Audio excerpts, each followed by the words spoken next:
Chapter 61 to 68. Chad did not put too much thought into where he was going to be spending his Christmas holidays, other than what was needed to deal with the whole Sirius Black fiasco and dodging Dumbledore. But after his talk with Reeves, it seems a trip to Australia was now also on the cards.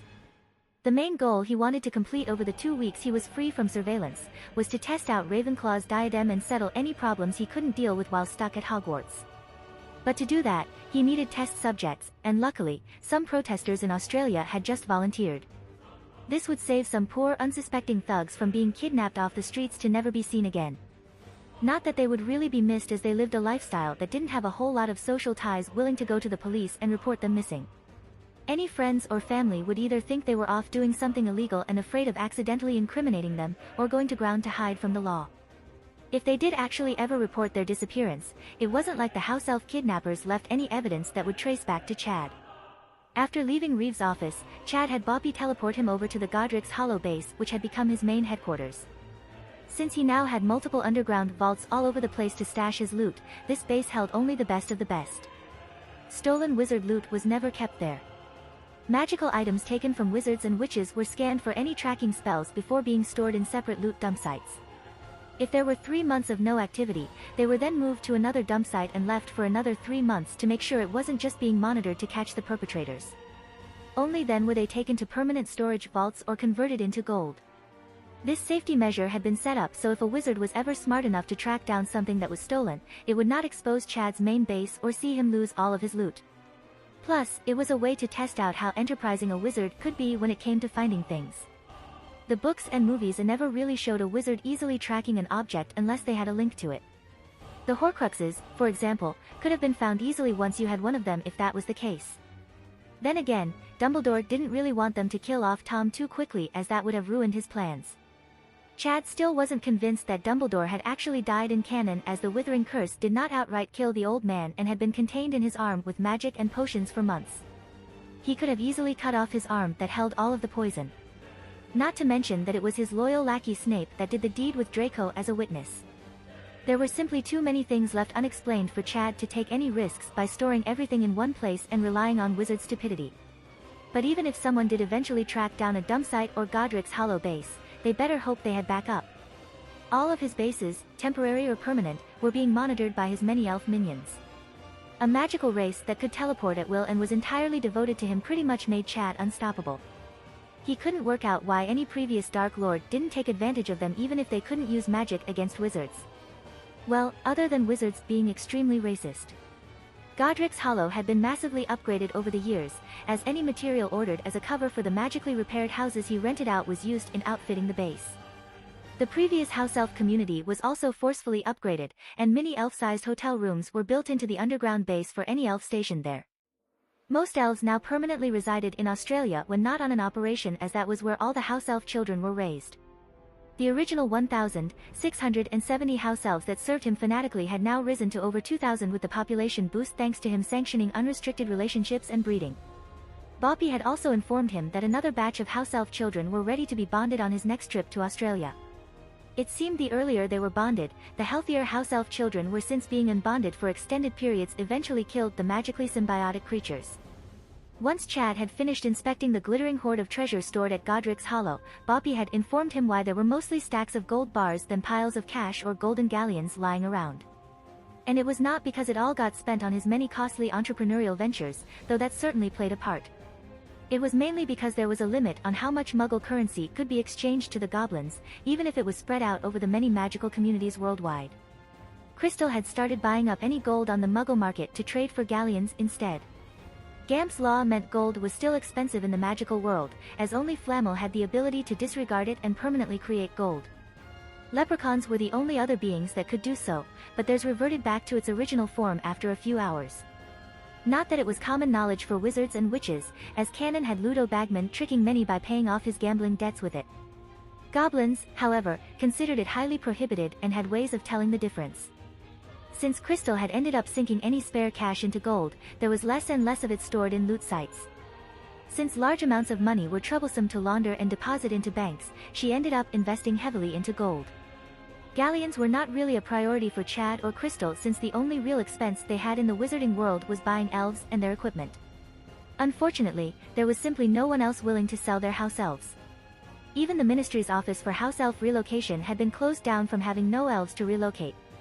Pretty much all of Chad's stolen money had been invested into buying his many Muggle businesses and property or used for cash payouts to new talent when signing contracts for his media company. Visionary Media Incorporated was Chad's parent company that managed his music labels, television and radio programs, movies, books, and news networks. Since it was still only 1991, there was simply too many avenues for his other world knowledge to be exploited through his media companies. Signing musical and acting talents before they caught a break, writing best-selling books or screenplays from his occlumency-enhanced memory. Plagiarism had made Chad incredibly wealthy, and the profits were clean for him to use on anything he needed, free from an investigation by the taxman. Thank Merlin for magical quills that could automatically write the stories out from his thoughts. Auto-answer quills just needed to be tweaked to write a script instead of designated answers. All in all, things were going well. As long as nothing illegal was ever traced back to Chad in the magical world, magic pretty much solved all of his problems in the Muggle one. This was why wizards and witches probably became so lazy and stupid every generation. If everything could be resolved with magic, why work hard to achieve anything? As long as the status quo was not upset, why change it? This worked fine until a Dark Lord came along and upset the balance, and quite frankly, Chad was amazed it had lasted this long. When he met Crystal for breakfast the next day, she only reaffirmed his stranglehold on worldwide entertainment and that he needed to recruit more people to manage it. The internet was also just starting to take off, and Chad had ordered his minions to be the pioneers into the new digital age. Luckily, thanks to the great work of Tookie the enslaving elf, Chad had a pool of Muggle-born wizards to recruit from that could manage most of his Muggle enterprises. Not only could they obliviate or charm anyone causing problems, but they could also revolutionize movies. Even modern CGI was dogsh*T compared to magic, let alone special effects in the 90s. Hell, since Chad had been stuck in Hogwarts and didn't want to risk getting caught leaving, he even had his magical minions pay a visit to one of the biggest names in music. The man was literally on his deathbed and would pass away on the November 24th if Chad didn't order his recruiters to intervene. With nothing to lose, Freddie Mercury had signed a lifetime contract under Chad's music label on the provision that he was healed. Unfortunately, his minions couldn't cure the terminally sick man of AIDS, but the complications resulting from it had been solved with off-the-shelf healing potions. And Freddie was just one of the big names poached with future knowledge. Of course, since the Makusa were rather strict in policing the use of magic in America, Chad had not based any of his businesses there. All of the actors, bands, or other talents he recruited there had been relocated to England. But things were starting to get complicated. The paparazzi are becoming unbearable, and our celebrities are complaining of harassment. Not to mention that the filming locations we set up are constantly being swarmed by rabid fans. Crystal informed her boss. What about security? Isn't that why we started up the prison release program? Reeves didn't mention anything last night when I talked to him. No, that has brought us a lot of positive public relations, and there have been no problems with those recruited, but there simply isn't enough of them to stop everyone with a camera. The lie detector test your wizards put them through rules out most applicants, and those that pass are spread too thin. Crystal clarified. Chad was quiet as he thought of a solution. If it was this bad now, imagine what it would be like when everyone had a camera phone. By concentrating so many celebrities around London, he had created a mini Hollywood and all the drama that came with it, though it had boosted the popularity of his Alfheim hotel chain. If only there was an isolated place that could prohibit outsiders from bothering his cash cows. Crystal, float the idea to them about Western Australia becoming the next Hollywood, yet free from all paparazzi and crazy fans. They can film, record, and work free from all interference, then return back to England or the USA for a vacation. They can sate their need for attention then, without it interfering with their performance. You mean to use your kingdom as a safe haven for celebrities? She asked in disbelief. The whole reason her magical child boss had bought the land in the first place was to relocate his magical animals there for secrecy. Surely he didn't mean for the celebs to be introduced to magic. Seeing Crystal's shock, Chad clearly saw what she was thinking by her facial expression and couldn't help but laugh. No, silly, that territory is for magicals only. Why else would our special effects created by magic still be kept a secret? Well, other than to blatantly rub it in the face of our competitors. No, the Australian government is posturing for war, and it will be the perfect excuse to claim some more land. Chad told his loyal minion, the shock on her face making him laugh once again. Crystal was starting to see more than the tip of the iceberg of her adopted child's ambitions, and it worried her a little. Luckily, she quickly accepted it thanks to her absolute love and dependence on him. She had raised him after all. Crystal had personally seen the cruel underbelly of society and was well read on world history. Just because the Western world liked to preach about love and peace or how morally superior they were, didn't mean they still didn't start wars for profit. Hell, there were several going on all over the world right now, and nobody even cared. Well, at least I won't be a victim this time. Crystal thought to herself as she hugged her little dictator, smushing his adorable face into her well-developed bosom. Being royalty also sounds quite nice. While Harrison Chad Peveril had been traveling on the Hogwarts Express and plotting the domination of Australia, the wizarding world was ablaze with the juiciest gossip since the downfall of Voldemort. Thanks to Rita Skeeter's maneuvering, the trial of Peter Pettigrew and exoneration of Lord Sirius Black had been open to the media to keep the Wizengamot honest. Fudge had only been too happy to oblige once he had figured out that he could discredit the old guard and strengthen his image as the voice of justice all in one.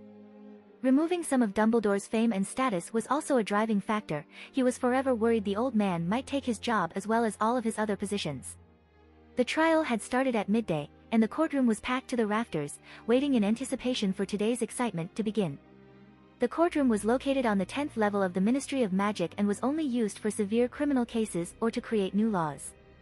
The members of the Wizengamot, of which there were 50, strode in wearing their plum-covered robes with an elaborate silver letter, W, on them. As Dumbledore went to take the seat of Chief Warlock, he was prevented from doing so by Amelia Bones. "I'm afraid that you have a conflict of interest in today's proceedings and might even need to be called as a witness. Since this is the case, the law prohibits you from reigning over this session of the Wizengamot." A small smile gracing the face of the usually stone-faced woman. Thanks to this morning's newspaper, Dumbledore's reputation had taken a severe beating. Where once he might have contested such a move, now he could not risk making a scene in front of magical Britain's nobility.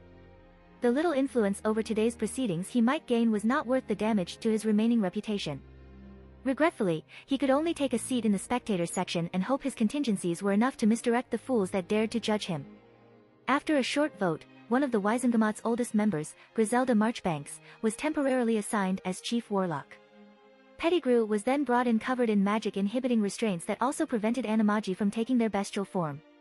He was led to the chair situated in the center of the room and then magically bound to it by its enchanted chains, securing the man from any chance of escape. With a bang of a gavel, Griselda Marchbanks declared the High Wizard Court of Law in session. The jury that had been selected for today's proceedings were sitting on the right of the ministry-assigned prosecutor, and looked like they had won the lottery. They would surely be the talk of the town with today's first-hand gossip. The prosecutor stated the case against Pettigrew and listed the many charges he faced.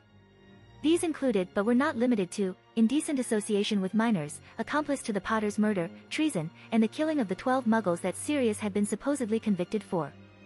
What followed was a liberal dose of Veritaserum and a full confession of what had occurred that night. Thanks to Chad's editing of the rat's mind, Peter could only answer truthfully on what was purposely left behind for this exact moment. All memories that might incriminate any Death Eaters that had escaped punishment was also deleted. Chad couldn't have anyone upsetting his plans for the wealthy purebloods when he decided it was time for Voldemort to make his reappearance. Therefore, when Dumbledore interrupted to ask Pettigrew some questions of his own, the human-shaped rat could only answer that he didn't know. Dumbledore had hoped to use this opportunity to expose some of Voldemort's inner circle to deny him support until Albus was ready to set up some failsafes. Tom had managed to surprise him by resurrecting ahead of schedule, and Dumbledore was worried about what other surprises the deranged wizard potentially had in store for him. It was better to chip away at his power base now while he was still unprepared, so he could limit the wannabe Dark Lord's influence later when he went public. Albus Percival Wulfric Brian Dumbledore, need I remind you that you are merely a spectator in court today? Your title of Chief Warlock has been temporarily stripped from you. Any more interruptions and I will see to it that it is permanent. Yelled out Fudge, reveling in demeaning the powerful wizard while he had no chance to retaliate. Dumbledore could only curse his luck. He had been sure that Peter would be able to reveal a list of names that would have been so shocking that his recent blunder would disappear from the minds of the sheep. So far, his claims that Voldemort was back had been met with looks of skepticism or mockery, even amongst his loyal lackeys.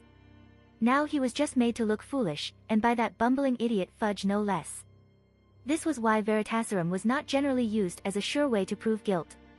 It made its victim tell the truth, but much like woke idiots, it only made them tell their truth, which could be easily influenced. If they thought the sky was pink, then that's how they would answer under Veritaserum. If the Wisengamot hadn't devolved into such a kangaroo court, then other evidence would have been presented, like Rita Skeeter's testimony for example. But the ministry was in a hurry to right past wrongs and conclude this embarrassing example of their incompetence. After a few more pointless questions, Peter was given the antidote, and the jury was asked to judge his fate. They didn't even need time to think about it as every one of them raised their wands and made its end glow, signaling a guilty verdict. Peter Pettigrew, you are found guilty of far too many crimes for me to bother reading. Suffice to say that you are worthy of facing the death penalty. All those in favor? Asked the old, wizened temporary chief warlock. The 50 Wisengamot members in charge of sentencing unanimously raised glowing wands. They were either disgusted by the betrayal the rat had committed against the Potters, embarrassed they had awarded him the Order of Merlin, or wanted Wormtail dead just in case he incriminated them. Quite a few had gone pale when Dumbledore had asked his questions. It seems I'm not the only one that thinks you are unworthy trash. To let you continue befouling our world by breathing is a crime in itself. The little old woman said with unbelievable amounts of vitriol. It was quite out of character for the strict governor of the Wizarding Examinations Authority that ran the OWL, NEWT, and WMBAT examinations. Usually, she was a patient, no-nonsense woman that was always fair and impartial. Maybe she was friends with the Potters. Whatever it was, the finality in her voice terrified Peter enough that he started to cry and beg for his life. Please, I was forced to do it. They would have killed me if I didn't do what they said. The grotesque rat-like human begged.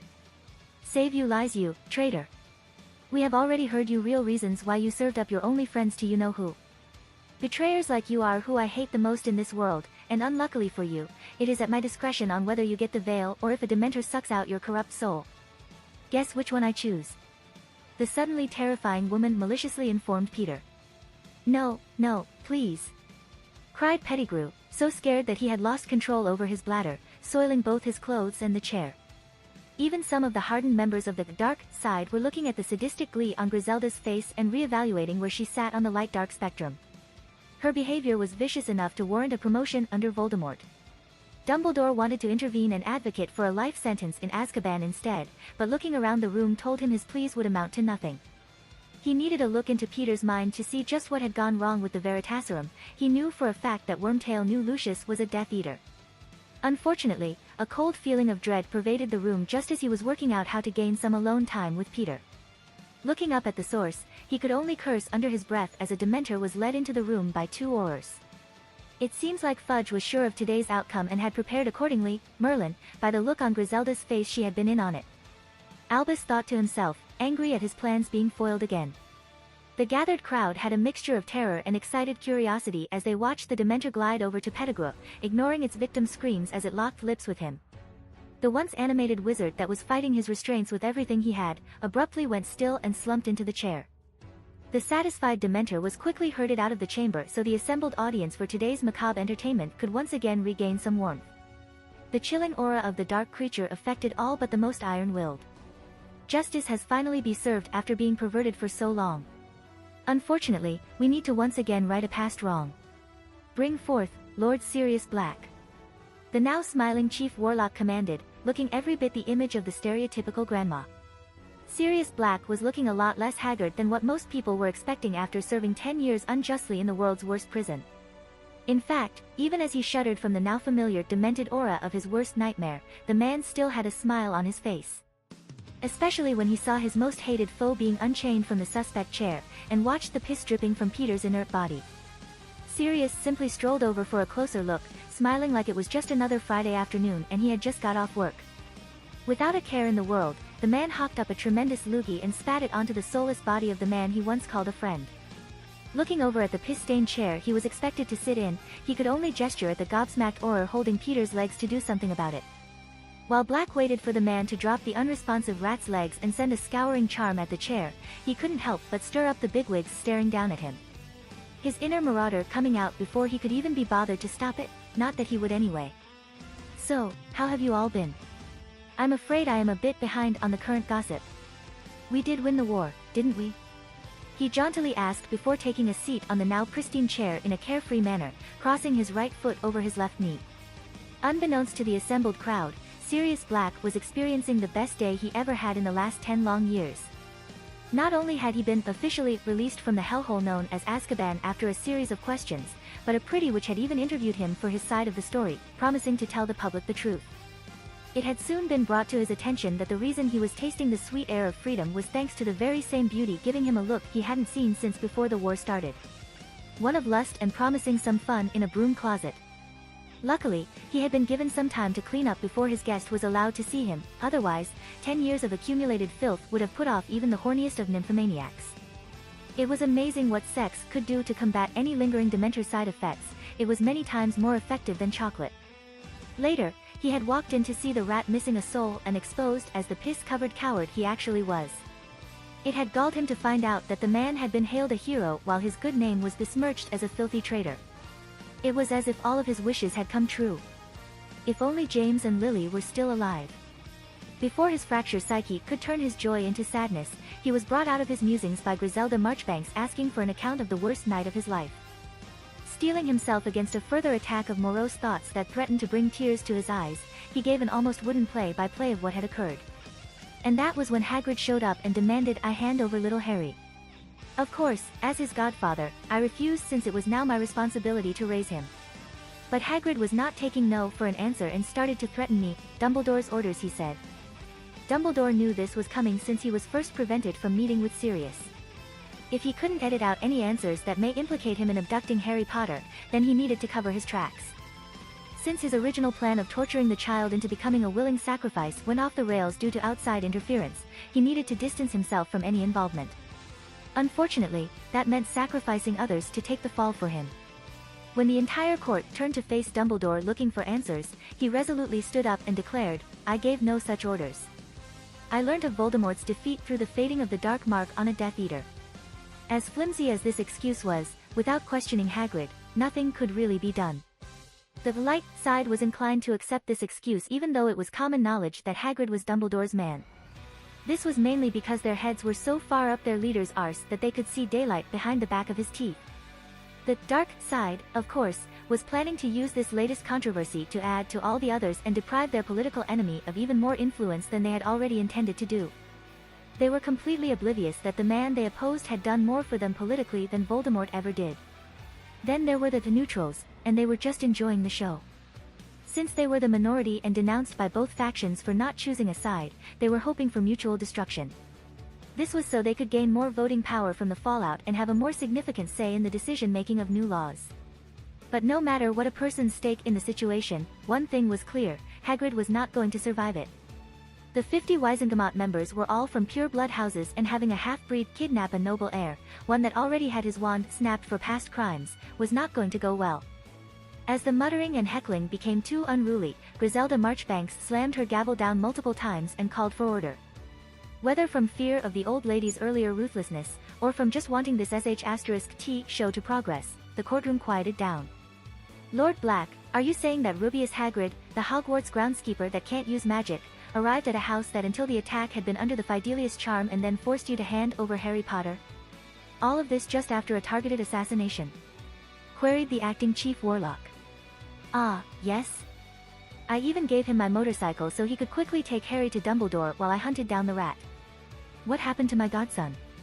Sirius added, confused at what was happening and more than a little frightened. Chad had debated whether or not to have Rita explain Dumbledore's manipulations in full to Sirius, but had instead settled for just warning him against the old man and his twinkling eyes capable of legilimency. This way, Sirius' reactions would be more organic and hopefully more damning with the raw emotion he would display. The acting chief warlock nodded towards the DMLE representative, indicating for her to fill in the details. Madame Bones stood up and addressed the room. The minister and I both personally spoke with Harry Potter before he boarded the Hogwarts Express after Rita Skeeter's article about his disturbing childhood. Initially, we went to allay his fears that he was being hunted by Death Eaters and that he was, in fact, safe. But the boy raised some concerns that have only led to more evidence that he was deliberately placed with his Muggle relatives to be purposefully kept ignorant of the wizarding world. Are you saying that he was sent to live with Lily's sister? That woman was jealous of her sister and hated anything to do with magic. I'm sure there was mention in her will that Harry was never to be placed with her. Not for any reason. Sirius shouted out in a mixture of fury and disbelief, disrupting Amelia's speech.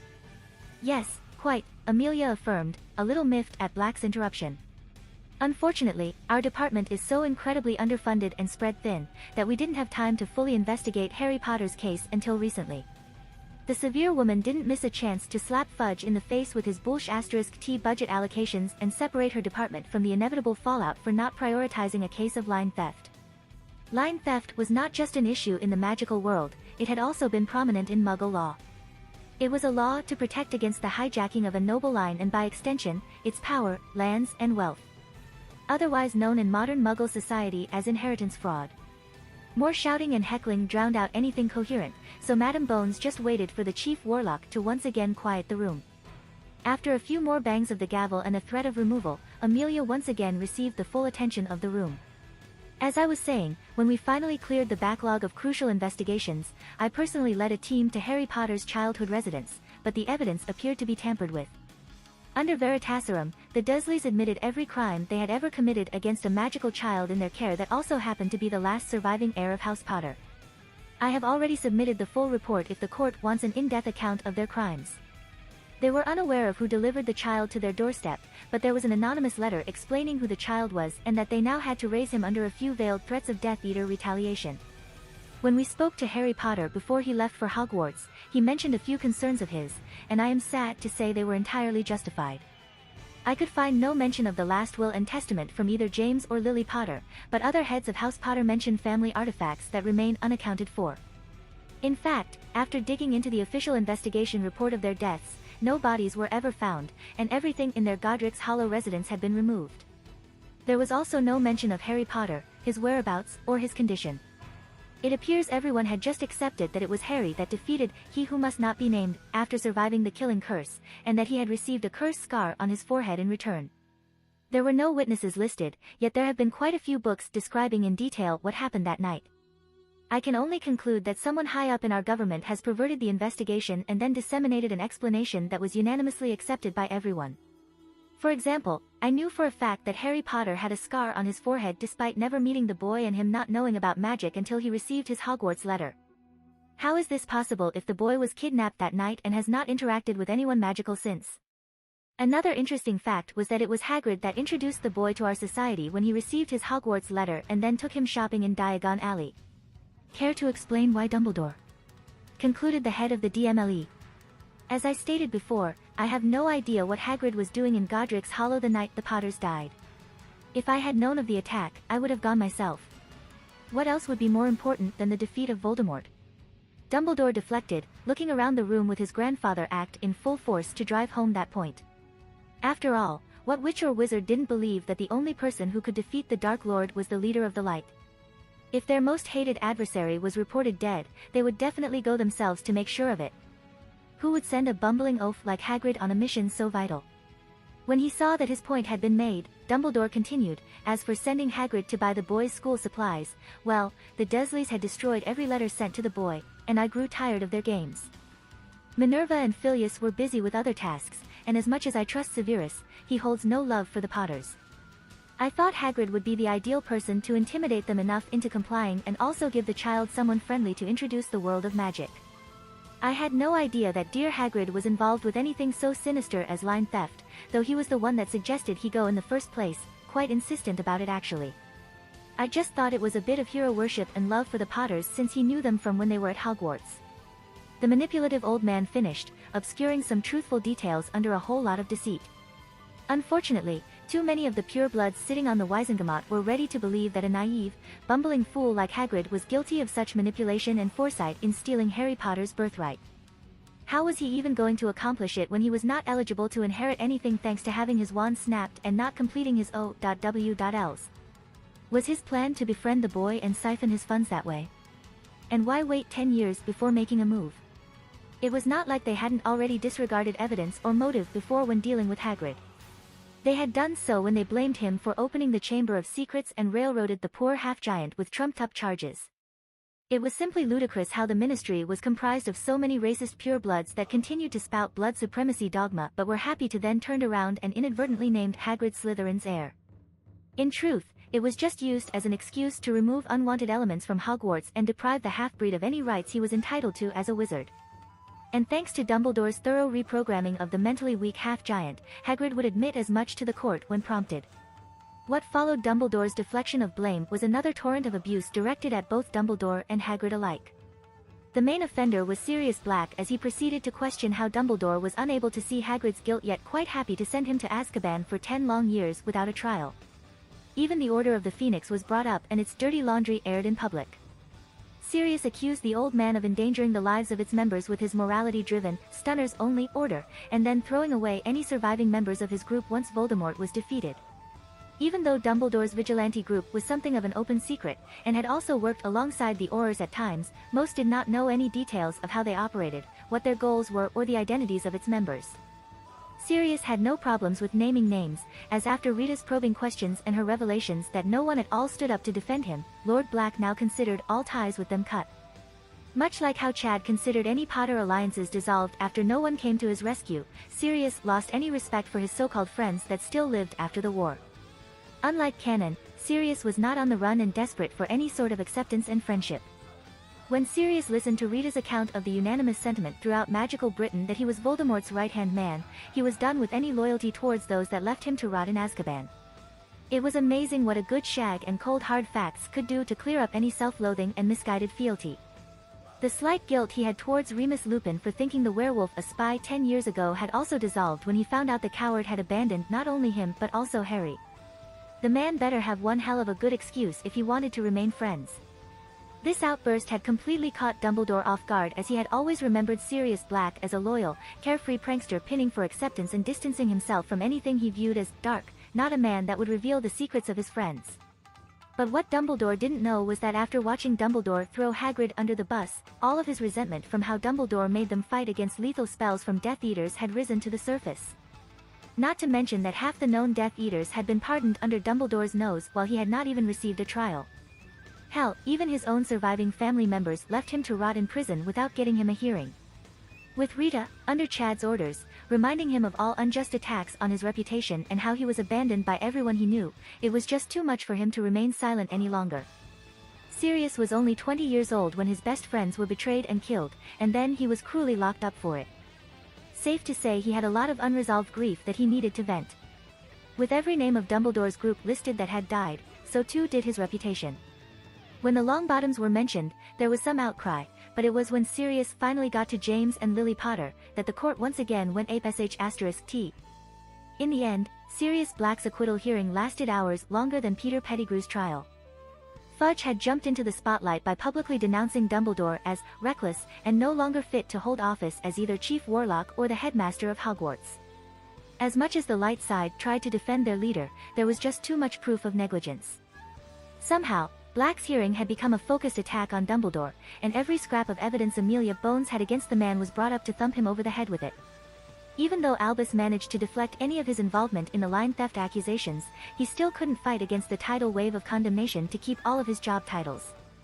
Though thanks to his defeat of Grindelwald and the worldwide recognition Britain received for it, the Wisengamot let him keep his ICW position as Supreme Mugwump.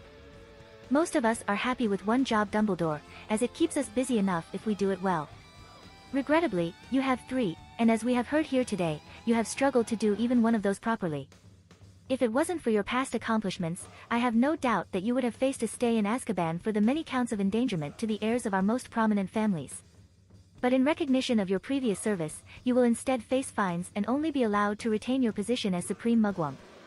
I expect you to concentrate fully on this responsibility and not shame magical Britain in front of the entire International Confederation of Wizards. Fudge delivered the damning sentence, much to the enjoyment of most of those watching. As the Minister of Magic, Cornelius Fudge had enough power to strip Dumbledore of his titles, though it was not entirely legal. But with so much of the Wisengamot cheering at the declaration, if Albus tried to contest it, he would no doubt be harshly punished for wasting their time and spitting on their leniency. As it was, only his removal as headmaster really hurt him, since he was no longer in a position to influence the next generation of wizards and witches. It was harder for him to brainwash the ignorant children into hating Slytherins and propping them up as an enemy to fight. War was always the best way to attain benefits, and with Voldemort's revival, these sheep will soon be back begging him to save them. He still had Snape to influence the Potter brat, which was probably for the best after his poor first impression and today's failure. He still couldn't believe Sirius' outburst. But not all was lost, and Dumbledore still had many allies in the Light families. maybe losing 2 of his titles would give him more time to track down Tom. Yes, this could be a blessing in disguise. Not only would he have no constraints when Voldemort returned, any damage Tom caused would have nothing to do with him. Albus would be on the hook if the crazed snake lover attacked Hogwarts and something happened if he was its headmaster, and if he was being honest, he was getting sick of everyone blaming him for anything that went wrong. Since he now had nothing to lose, he will just lay his cards on the table and reap the future benefits. I never wanted all the responsibility you heaped on me after Grindelwald was defeated. I just wanted to withdraw to Hogwarts and teach. Maybe you are right, and I have been overwhelmed by all the responsibilities you forced upon me, but I endured for your sakes and asked for nothing in return. Since you wish for me to step down, then fine, I will. But know this, the witnesses of the recent attack on Hogwarts described Voldemort and masked Death Eaters as the perpetrators. Do with that information as you will. The old man in flashy robes then strode out of the court before the shock of what he just said wore off. Immediately the claim was criticized and the decision to dismiss the senile old fool vindicated.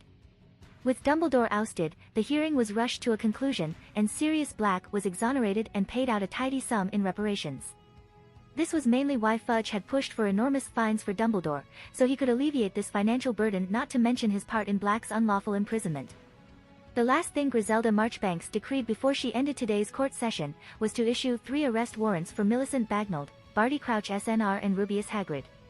Mysteriously, not once did Harry Potter's current living arrangement come up, everyone just assuming someone else had taken care of it. The magical seemed to be easily sidetracked, quick to anger yet easy to forgive or forget. Sirius, being the only person that actually cared about his godson's well-being, was about to approach Bones for an answer when Rita walked over and stopped him before he could. Skeeter had been surprised to receive a letter from the Wizarding Savior, but the boy's heartfelt thanks for freeing his godfather was appreciated. Though Harry's request to give Sirius a note on his behalf as soon as his trial was over was a little strange, why not just owl him directly? Perhaps the little dear was shy. Sirius had been about to curse the person grabbing him from behind before he realized it was the beauty he owed his freedom to, not to mention the pep in his step. Rita, darling, what can I do for you? I'm afraid you need to make it quick since I need to talk to Bonesy about Harry before she disappears. The rogue said while wiggling his eyebrows at her. Ah, then you will want to read this as it is from Mr. Potter. He sent me an owl with directions to give this to you when your trial ended. The boy must have been a bit too shy to owl you directly. Rita answered, giggling at his behavior and caressing his arm. Like a man possessed, Sirius tore the envelope open and devoured the letter with his eyes. His mouth had dropped open in shock, and he couldn't help but reread the message to make sure he wasn't seeing things. How had Harry found out about Grimmauld Place? Better yet, how did he manage to tame that vicious house elf creature? But that didn't matter, Harry was safe and would meet him there tomorrow night. Though the warning not to tell anyone about it and to arrive at a specific time was a bit strange, Sirius was happy to comply. From what he had witnessed today, the wizarding world had gone crazy. He could barely contain his excitement at finally meeting his godson, and wondered whether he would look like James or Lily. It seems my schedule has suddenly become free. How would you like to show an old dog what has changed in the last 10 years? He said, folding the letter and slipping it into the pocket of his robes supplied to him by the ministry. It would be my pleasure. I'm quite up to date, you know, being the best journalist in Britain has its perks. But what do I get in return? Rita teased. Well, I'm sure we can come to an agreement. Maybe something along the lines of what happened earlier in our interview. Replied Sirius, his eyebrows once again comically dancing. Harry had spent a lot of time thinking about the best way to explain how Grimmauld Place was fixed up and the house elves under his control. In the end, he decided to kill 2 birds with 1 stone and blame Mrs. Black for it. And yesterday, as soon as the train from Hogwarts arrived in London, he had called for Kreacher. Although Chad's first meeting with Walburga Black was less than pleasant, her first impression of the powerful child had been rather positive. For a pure-blood maniac that looked down on him for his mother's parentage, Mrs. Black also respected power. For a child, that was not even old enough to attend Hogwarts, to be able to release his magic as an aura that could literally wipe out her painting was worthy of respect. Not to mention the casual reminders of how she had single-handedly destroyed the noble and most ancient House of Black and that he was the best choice to fix it. When Chad had bonded with Kreacher and given him 5 house elves to be part of House Black's elves under his control, Grimmauld Place was brought back to a standard that any self-respecting noble would be happy to own. This had also significantly contributed to Walburga Black's change in her view of Harrison Chad Peverell. Although Chad had only visited Grimmauld Place a couple of times since destroying the locket, Mrs. Black had been quite polite and their conversations productive. Though Chad never revealed any of his plans, Creature's endorsement was enough for her to know that the boy was worthy of bringing back House Black to its former glory. If the psycho-elf that had fanatically followed her for years praised his new master's character, ability, and future plans, it was a good indicator that he was not some bleeding heart-light faction member wanting equal rights for mudbloods. Though Chad had ordered his elves to not reveal any of his secrets, Mrs. Black was shrewd enough to read between the lines. The problem was convincing her to take credit from rescuing Harry Potter from the Muggles and combating Dumbledore's plans against him. She was on board with most of it, but the fact that she had to welcome Sirius back and be nice to him was a sticking point. She really didn't like how he betrayed her by leaving. But the Muggle lover turned his back on his own heritage. The magical portrait complained. Well, to be fair, you didn't give him much of a choice. With you advocating for Voldemort's ridiculous dogma of kill everything that disagrees with him. You have to admit that you were in the wrong, and it was your actions that drove him into Dumbledore's welcoming guidance. If you don't remedy the situation now, only Dumbledore wins. The old woman in the painting glared at Chad, but he didn't really care. If she didn't go along with it, he would simply just remove her from the wall. There were just too many ways to circumvent the permanent sticking charm on her painting. But since it was more effort to come up with another excuse than to just coax her into it, Chad decided to give her the carrot before he smashed her with the stick. How about you give him a chance? Although Dumbledore messed him up, he did still love Regulus, even if his relationship with you soured him against the House of Black. I have also set in motion a plan to marry him to a famous pureblood witch. With me guiding him, I can at least have him become a respected pureblood in the neutral faction. You don't want that idiot Malfoy to end the noble and most ancient House of Black and steal your heritage, do you? The evil old woman stiffened at the mention of her favorite son. Chad had Creature explain how Regulus had found out what Voldemort would do in order to reach his aims, and that he had died in his effort to bring the mudblood down. The topic of Voldemort now infuriated her immensely. The last dig about the uppity Malfoy family assimilating the Black's prestige was just adding fuel to the fire. Even if she hated Sirius, at least he was of her blood, and any child of his wouldn't have the stigma of bad faith damaging the honor of the Black name. Who knows what price Cygnus had demanded for the shame of shackling his daughter with that name. Orion had been against it but said nothing since the Malfoys were at least wealthy purebloods. I'll tell you what, if you go along with all of my plans to the best of your ability, I will even free your niece Bellatrix from Azkaban. This way, even if Sirius fails to secure a Black heir, she can pop out a few purebloods to carry on the line. Chad conceded.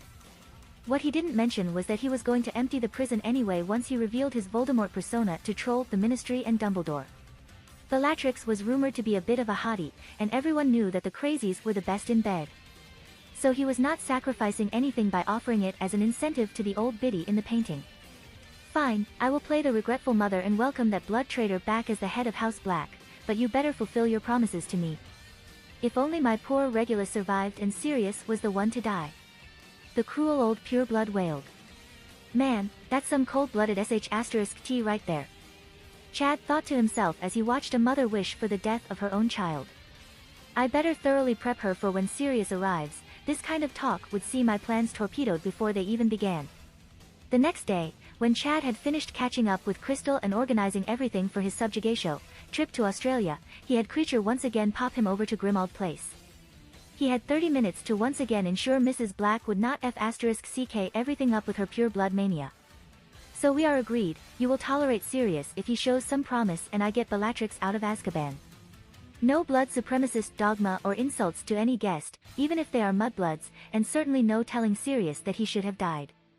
He once again asserted. Yes, boy, I will play along. I am not an idiot, I can see you are the best hope to correct the damage that the mudblood riddle did to my family. Good, because as much as I enjoy your insight into the pureblood society, if you ruin this for me, I will burn your painting and you will have no say over how House Black develops. Creature is under strict orders to observe any and all interactions you have, so please be mindful of your behavior. The vicious and slightly insane old woman squinted her eyes at him before sighing and giving him a nod of acceptance. Might makes right after all, and Chad had power in spades. Certainly more than enough for Mrs. Black to recognize his value for House Black. Chad was just thankful that the only thing the woman cherished more than blood supremacy dogma was the reputation of House Black. Power and influence came third, and with 2 out of 3, it was enough to manipulate the stubborn old B*TCH into compliance. The doorbell must have been pushed since a loud, clanging bell sound rang out, indicating that Sirius had arrived precisely on time. Chad had decided to open the door and let Sirius in himself, no need to taint the man's first impression by having Creature scowl at him. Opening the door revealed a gaunt man that was clearly nervous, but at the same time excited. Chad could take a guess at Sirius' thought process from what he knew of the man. Not only did Sirius hate this house for the bad memories from his childhood, but he was also probably still stumped on what his godson was doing here. It was a dark house after all. This was probably coupled with his joy at finally meeting the only reason he continued enduring after Pettigrew was dead, and the driving need to not fail his best friend again. Though Skeeter's ministrations would have helped with the self-loathing, it must have overwhelmed Sirius when he opened the door and saw a miniature combination of Lily and James Potter giving him a smile. "Hello, you must be Sirius Black," Chad said, ending the awkward pause after they made eye contact. Yeah. Harry, it is so good to see you after all these years. I expect you're tired of hearing this, but you look so like your father, except for your eyes. You have your mother's eyes, a good thing too." "James' eyesight was terrible," said the emaciated prankster, falling back into his old joking self. Once again taking up his role as Harry Potter, Chad adopted using Harry as his name. Changing his name to Harrison Chad Peverell by swearing it magically made it all the easier for him to switch between the two. It would also help with people trying to use his name in contracts without permission. Chuckling at his godfather's quip, he invited the man inside. "Before we go further, Mr. Black, I must warn you that it has taken some quite convincing to get your mother to be civil and welcome you back into the family. I know that you both have a problem with each other, but please try to at least be courteous." "For me? My mother? How can you stand to even listen to her? Better yet, how has she not killed you in some gruesome ritual because of Lily being your mother? Hang on, isn't she dead?" Sirius questioned, each one a bit louder than the last, or that was proper. Knowing it was impossible for the man to just forget years of abuse, Harry gave him a bit of leeway. "Please keep your voice down. Just be reserved when you meet Mrs. Black, and I will explain everything when she cannot hear you screaming for her demise. And yes, she died and is now a portrait at the end of the hall. Again, please just be courteous until I explain everything," Harry once again insisted. Knowing he was being a tad rude and was unaware of the situation, Sirius gave a nod of acceptance, much like his mother had earlier. He then squared his shoulders and grit his teeth for the dreaded encounter of his dead mother that had tormented him throughout his childhood. Sirius. Mother. Watching Sirius and the painting of his dead mother engage in an emotionally constipated greeting was more than slightly amusing for Harry. "I will fill Mr. Black in on the situation first, and then you guys can have a talk later," he said, prolonging the inevitable disaster of a reunion. "Just call me Sirius, Harry. No need to be so formal." Mrs. Black was about to say something cutting before noticing Harry's stare and swallowing the insult. "Of course, Sirius. Come on, you must be curious about what is going on," Harry said, leading Sirius away from all that was left of his mother. The next hour was spent describing the contrived story he had come up with so Sirius would be totally in the dark about Harry's feud with Dumbledore. This, of course, did not involve any mention of world domination or his global Muggle empire funded by house elf ninjas. The story began after Walburga died and became a magical portrait. Creature had finally built up the courage to tell her about the facts surrounding Regulus' death and Voldemort's identity and plans. This revelation drove Mrs. Black to order Creature to investigate anything and everything about Tom Riddle's life and eventual defeat at the hands of her son's godson. Since Sirius was locked up and unable to perform his duties, Mrs. Black thought this was a good enough excuse to influence the last heir of a noble house. Finding many inconsistencies, Creature eventually tracked 6-year-old Harry Potter down to where he was being enslaved by filthy muggles. Reporting the situation back to the portrait of his dead master, it was agreed that they would make contact and persuade Harry to their cause. After explaining the situation to Harry, he agreed to change places with Dudley instead of just killing them like Creature initially wanted to do. This was mainly because when Mrs. Black was informed about the spells on Harry and the spy across the road, she knew they had to be low-key in their movements lest they exposed themselves to Dumbledore. A child, a painting, and a house elf were not exactly equipped to directly confront such a powerful wizard. Even if they could hide the child, Dumbledore could still politically brand them as the villains when Harry returned to the wizarding world. Of course, with Harry being only 6 and having no knowledge of the magical world, he was soon making regular trips to Grimmauld Place to be tutored by Mrs. Black. By the time Harry was done filling in all the blanks and covering up any inconsistencies in his raised by Walburga narrative, Sirius was in tears and on board with hating Dumbledore. Since he already blamed the old bastard for his false imprisonment, the torture of his godson galvanized Sirius into following along with Harry's plans almost without question. First on your list to do, Sirius, is to get your occlumency up to scratch. If Dumbledore reads your mind and finds out we know about him, we will have failed before we can even expose him. Just look at what happened to poor Hagrid, thrown under the bus as soon as he lost his value to Dumbledore. Harry explained. Though he said that, it didn't really matter if their plan to take down Dumbledore was found out, just that the fun will be over too quickly. Harry would just have to enact his backup strategy of killing the old man off with a swarm of ninja elves. Hell, just killing the Dumbledore and having Skeeter print scathing articles about him would satisfy our .O.B's conditions in reincarnating him here. But that would take any fun out of his new life. While he slowly enslaved the rest of the magical world to stop the inevitable war with Muggles, he would play politics with magical Britain and live out his childhood dream of correcting J.K. Rowling's portrayal of Harry Potter. As much as he liked the first few books, the ending was terrible. Sirius, for his part, could only marvel at how Harry was acting. Strong, confident, and pretty much demonstrating all the pure-blood qualities his parents had tried to force him to adopt. The boy did not behave how a first-year Hogwarts student should, he was too mature. In his mind, this just proved he was raised by his dead mum's soul imprint on a painting. Don't worry, Harry, I won't fail you again. We will show the world that Dumbledore is an evil old goat F***er and get revenge for all the injustices he caused us. Sirius emotionally proclaimed. I don't think you failed me, Sirius, you were as much of a victim as I was. Even my parents were just pawns in Dumbledore's game of chess, ready to be sacrificed to further his legend. From what I have researched, it looks like he killed off his own sister to free him from any burdens restricting his path to glory. The man is simply a monster. After getting a hold on his emotions, Sirius remembered the part about learning occlumency and was amazed that a first year was already proficient enough in it to fend off legilimency probes. Harry must have if he survived 4 months in the proximity of Dumbledore. Sirius would have to step up his game. Being shown up by his 11-year-old godson was rather shameful, even if he had been in prison for 10 years. Maybe he could teach Harry how to become an animagus to regain some respect.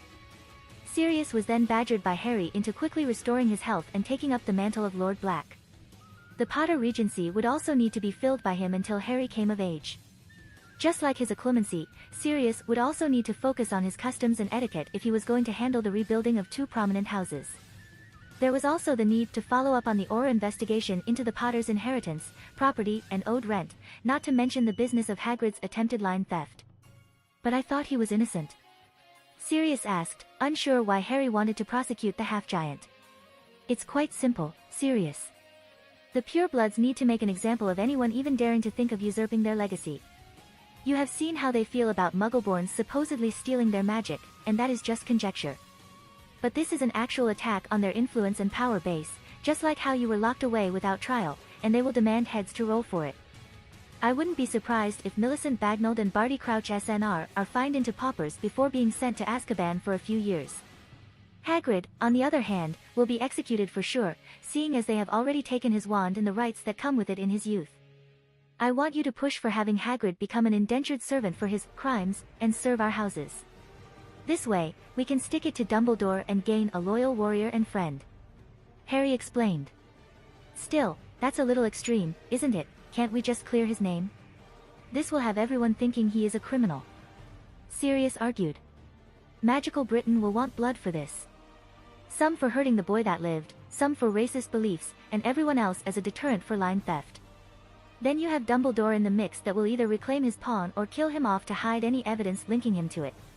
Either way, Hagrid's life is over. At least this way we can help him live a prosperous life and probably get him his wand back. I mean, have you ever seen where he lives? It's so tiny that it doesn't even have a bathroom. It took a bit longer to convince the new Potter Regent of the value in his plans, but he eventually caved and decided to go along with it. This also included Harry's need for an extended absence to take care of personal matters. Sirius outright objected, of course, but it was easy enough to play the "I have been looking after myself since I could walk" card, and the fact that it had been thanks to Harry that Sirius was free, not the other way around. This had confused Sirius as he was under the impression that it was Rita that had uncovered his innocence. Sirius, from all I have told you tonight, how could you think that Miss Skeeter found a poor, innocent, wide-eyed, naive bumpkin in Diagon Alley on her lunch break. One that just happened to bump into her and tell the reporter his terrible life story. The boy impatiently informed Sirius. Exactly. I then pointed Rita in the direction of my parents' will and the fact I had no godparents or guardians that were magical. Although she certainly was the driving factor behind your release, it was me directing her to do so. Now I know that you are only trying to look out for me and have my best interests in mind, but I have been dodging Dumbledore and his schemes since I first met Creature at age 6. If you need to find me for an emergency or send a letter, you only have to ask one of the elves to deliver the message. Don't worry, Sirius, I'm not running away because I hate you or anything. I just have some private things I need to do that have been planned since before Hogwarts started. You should take this time to sort everything out, so when I get back, we can do something fun. Chad concluded. After a few more weak objections, Sirius once again conceded. 10 years of reliving all of your failures and insecurities in prison did a number on you after all. Harry liked Sirius Black's character in the books, even if he was heavily manipulated. It would be fun to live with the fun, dog father he had only read about, especially now he would not be browbeaten by Mrs. Weasley into a shell of the man he was in his youth. Just one more benefit from not following canon like the many fanfics Chad had read in his first life. With the problematic topics out of the way, they continued to talk about lighter subjects like interests and hobbies. Harry didn't want to be all doom and gloom around his godfather after all. Sirius was the definition of a man-child, but he truly cared about Harry's well-being, something that he had only experienced with Crystal and his elves until now. Speaking of house elves, with Dumbledore being ousted from his headmaster's position, their bond will be broken until the next headmaster is chosen. Chad couldn't see Dumbledore coming back to be paraded in front of his detractors like Lucius Malfoy in a symbolic removal of power and position. Removing Dumbledore from Hogwarts was something Lucius had been to do since he bribed his way onto the school board. There was no way he would miss an opportunity to gloat. Though it may cause problems for Chad to get his hands on Riddle's diary. He would have his elves that were already established at Hogwarts try and tempt them into his employ. But even if they do end up bonding to Chad, he would keep them at school anyway. What better place to have loyal teleporting minions, than in an easily defendable castle where all of his opponent's children lived for most of the year. With Sirius taking up the post of Potter Regent, Chad no longer had to worry about having to waste time dealing with the ministry. His family property and businesses that had been taken advantage of since the lordship fell to James Potter could now be investigated properly. Thanks to his earlier abduction of Rudolph Immersmith, a low-level lackey in the Ministry Tax Department, he already had some solid leads for Sirius to start from. With a lord of a prominent house asking questions, there was sure to be a more in-depth investigation than what Chad had seen since bringing it to Bones and Fudge's attention. Since everything that had been looted from Dumbledore's office was still in quarantine, Chad didn't spend any time looking over all the fantastic magical gizmos or rare books. Though the Death Shroud would have been cool to use, it was not worth the possibility of Dumbles popping out of nowhere to find him with it. After another day of making sure his Muggle business side was taken care of, he said his goodbyes to Sirius and Crystal, then popped over to his personal kingdom in Australia. Though there was no real infrastructure or population, King Chad still preened at his success. There was very little royalty left in the world after all. Later today, Chad was set to meet with the Australian government in Perth and talk about the thousands of people captured that had illegally crossed his borders. Though it was incredibly stupid to meet them in their own territory as a ruler, Chad had magical teleporting elves that could remain invisible on his side. It was a blatant power play by the Australian government to force him to come to them, and normally, Chad would have told them to stick it up their arse. But such a doomed meeting would suit his needs, especially after the news had smeared his kingdom for being tyrannical without the power to back up its actions. He was almost 100% positive that they would use this opportunity to try and shaft him somehow. Chad had only used compulsions and bribes to win the right to succeed from Australia, since thoroughly brainwashing them would just see them kicked out of office and new people elected. Having to continually change people's behavior and beliefs would be very suspicious when they were specifically selected to fix the damage their predecessors caused. Since Australia was part of the Commonwealth, such a scandal would eventually be made world news. His kingdom's debut had already been controversial as it was. It had made the Australian government look like a joke, and they needed to try and repair their earlier divisive vote that had caused so much public outrage. The lawyers he had recruited for his succession had continued to use the outdated laws to legally justify Chadtopia and keep the government from lawfully reclaiming the massive tract of land.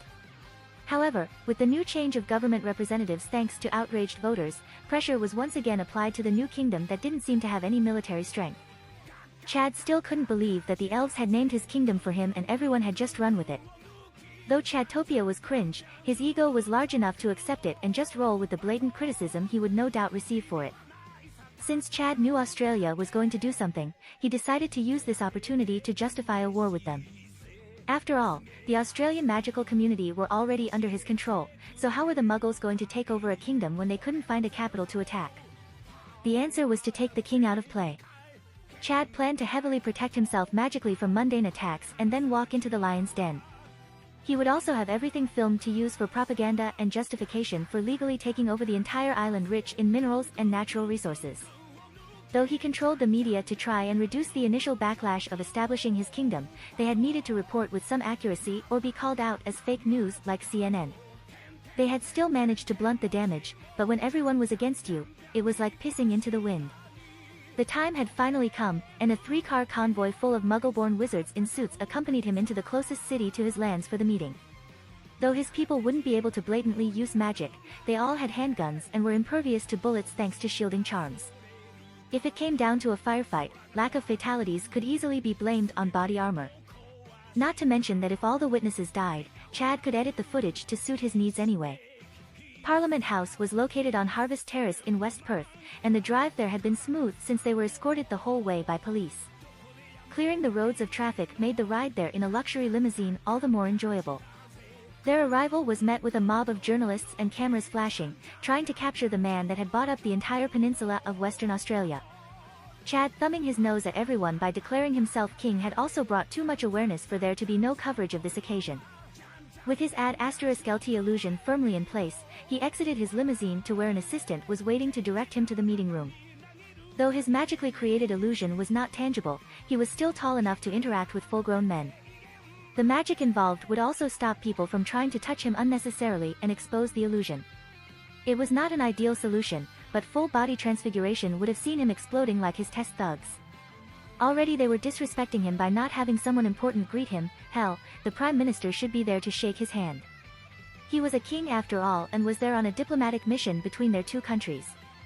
With 5 people staying to keep their vehicles free from tampering and secure a retreat, 5 others surrounded him and walked into the building. All of them had body cams already recording their treatment, and Chad couldn't help but laugh at how much they were underestimating him. The unseen house elves would make sure his men were not overwhelmed, and the snipers on top of nearby buildings under a disillusion charm would explain away how they would be able to pull off such an endeavor. Being surrounded and outnumbered in enemy territory would make an escape extremely unlikely. Unfortunately for Australia, how would they be able to know who was part of Chadtopia? There were no photos to identify its residents or a single race to keep a lookout for, not to mention Australia was multicultural anyway. Chad couldn't help but smile in anticipation. This was going to be fun. Chad was led to a room that held a large conference table in the center with 8 armed federal agents standing at attention by the walls, trying to look intimidating.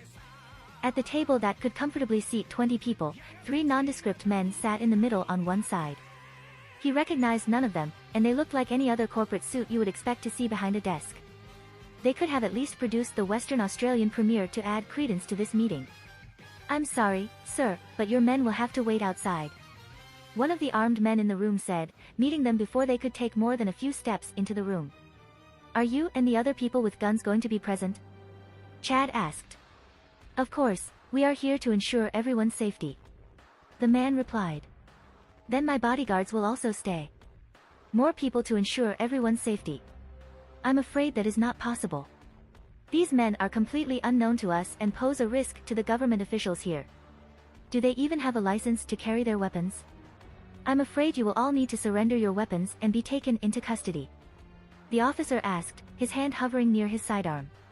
"Excuse me? Are you asking if my personal bodyguards, the men that protect the king of their country, are allowed to carry weapons to do so? Are you an idiot? Does Australia allow mentally deficient people to carry guns?" All 6 agents now had their hands on their guns ready to draw at the first sign of provocation. It looked like the bureaucrats wouldn't even have to say anything before things turned violent. Chad took 3 steps back, and his men once again surrounded him, their own hands on their guns. "It seems like you only set this meeting up to kill me. Can I take this as a declaration of war from Australia?" Chad shouted, pretending to slightly panic. One of the self-important people sitting at the table stood up and tried to de-escalate the situation. Everyone settle down, we are here to mediate our problems by talking, not violence. Mr. Peveril, why did you think it necessary to bring armed men here today? The unidentified smarmy bastard asked. Why did you? Chad shot back. These are police officers, they are here to keep us safe. The still unidentified person responded. They are Australian police here to keep you safe, not me. They have already threatened my men and are ready to draw their guns on us without reason. I am the king of Chadtopia, and you dare to try and intimidate me with armed men and unlawfully arrest my guards? When is the Prime Minister getting here? It better be soon, or I am leaving. Chad shouted dramatically, trying not to cringe when saying Chadtopia. Mr. Peveril. King Peveril, show some respect, cretin. Interrupted one of Chad's guards. The man deserved a reward for making the government lackeys in the room grimace at the rebuke. Buying up land and bribing members of parliament hardly makes you royalty. Please stop this ridiculous farce, Mr. Peveril. First of all, the British Treason Act of 1495 gives me the right. Hell, I am not even the first person to do so. Secondly, who the hell are you nobodies? Ah yes, you are talking about Leonard Castley. I regret to inform you that he saw reason and has since rejoined Australia. We simply reminded him that since he was his own country, he was open to incursion by foreign forces. As for who we are, I am the Minister of Foreign Affairs Bob Liddell, this is Mr. Halls, a judge appointed by the Governor-General, and this is the representatives of local government, Mr. Luz. Even though the three suits were named, Chad instantly forgot which one was which. They were simply not worth remembering, and by the direction of this meeting, not too far away from being fired.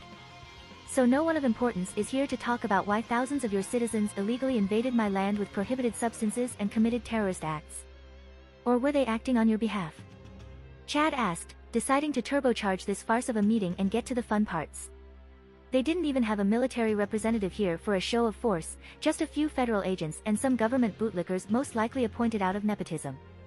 They expected him to cave under a few threats of force, wrongly assuming he had no military presence to defend his kingdom. This was going to be too easy. Chad thought to himself. So you admit that you have kidnapped the peaceful protesters? Shouted the judge, Mr. Halls. Peaceful protesters? Is that what you call savages destroying everything in their path and howling for blood? Shall I send some of my people to peacefully protest your treatment of their king?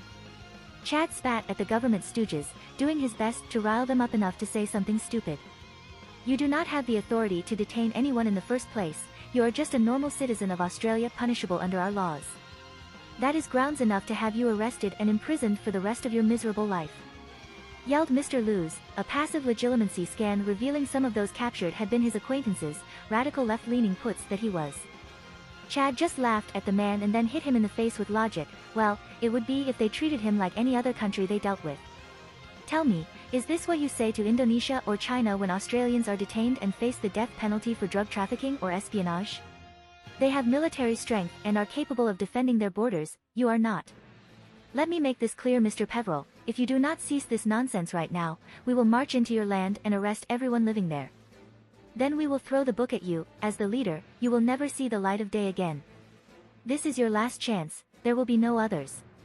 Said Bob Liddell, his eyes flashing with a malicious glint. Chad laughed loudly once again, even holding his stomach exaggeratedly. So you really are declaring war on Chadtopia, you could have just sent a letter.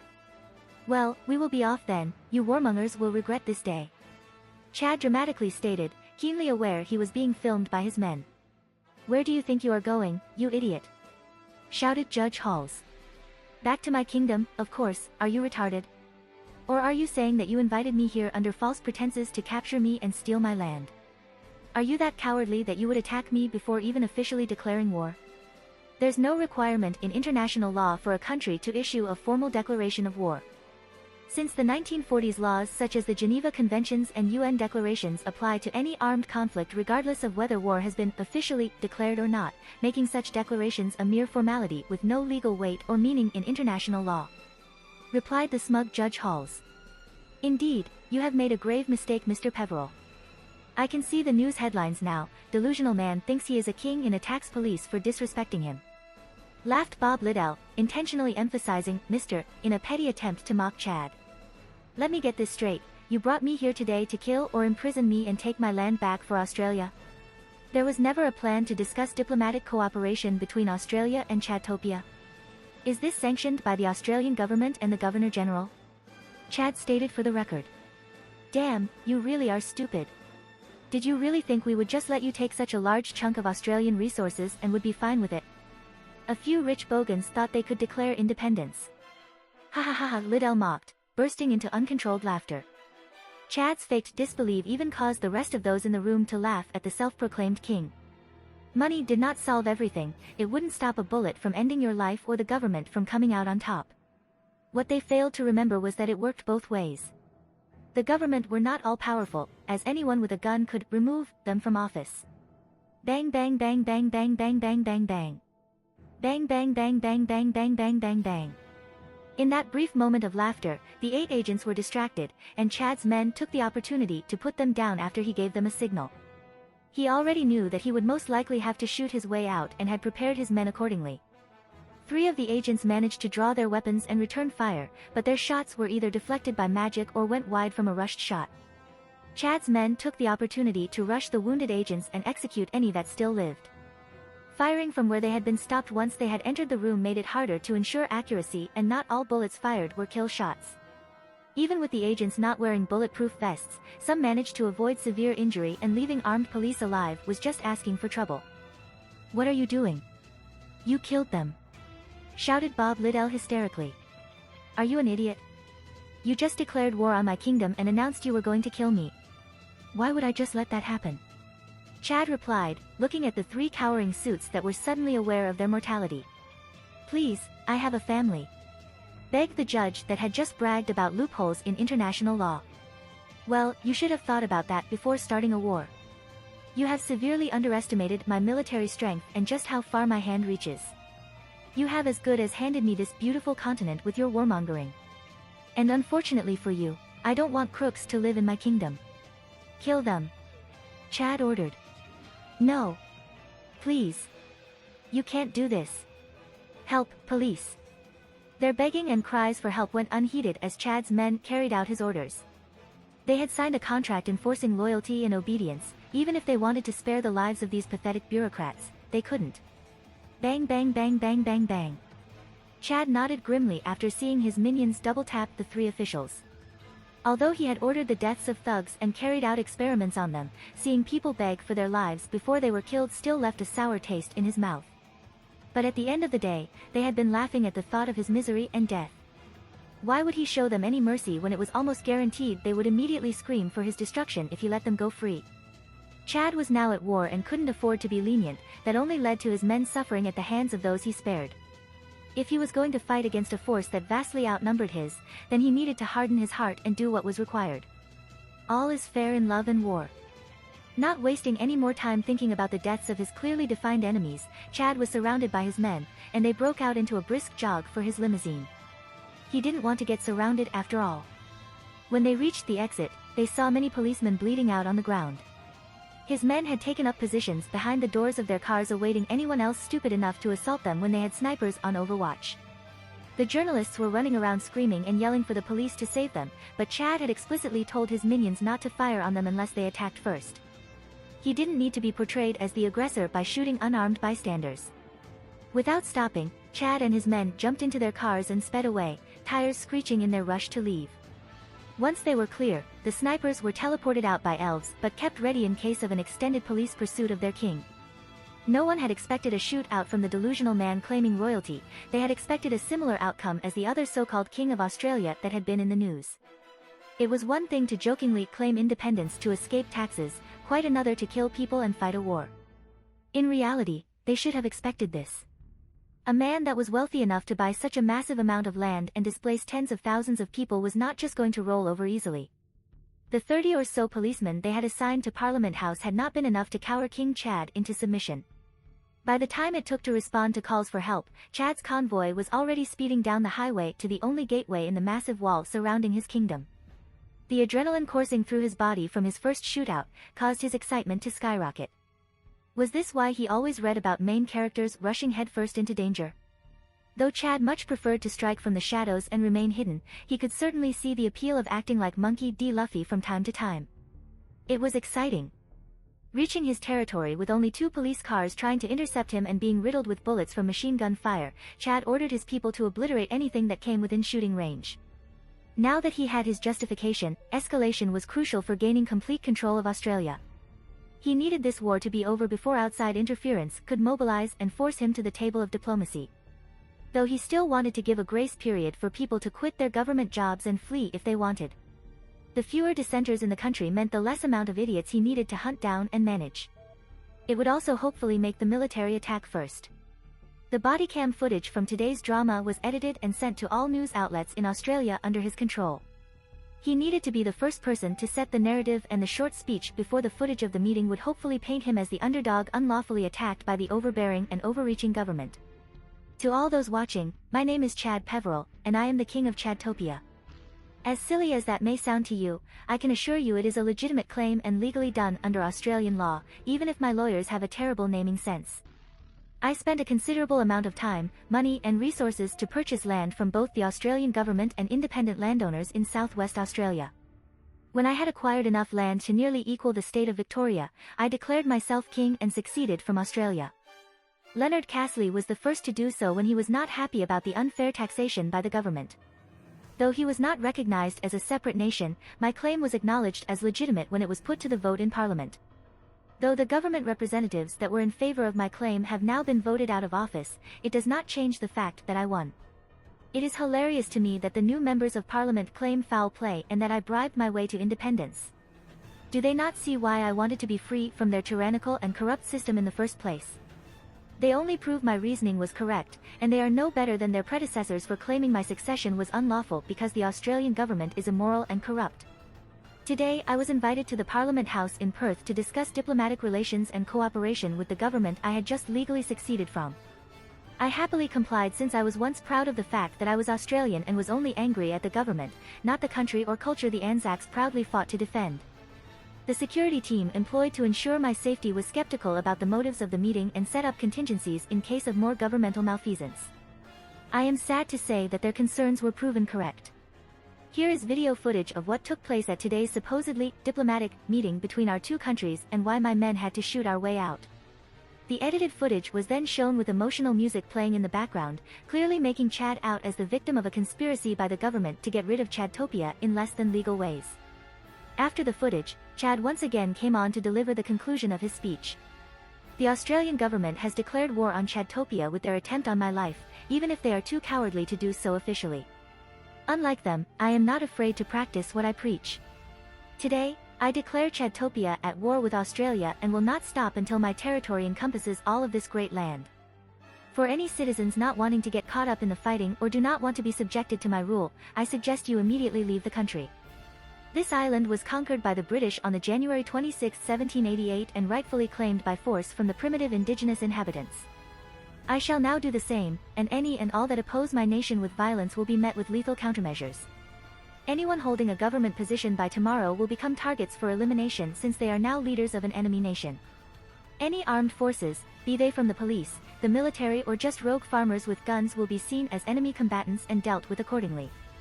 I urge the citizens to either flee the country or stay within their homes to ensure their safety. My soldiers will not attack civilian buildings or their inhabitants, but the despotic arm of the corrupt Australian government may not have the same compassion that my soldiers do for innocents. You have 24 hours to decide what is best to ensure the safety of your families before my men launch their attacks. Those in authority should pray to whatever god they worship for mercy, as I will have none for my enemies.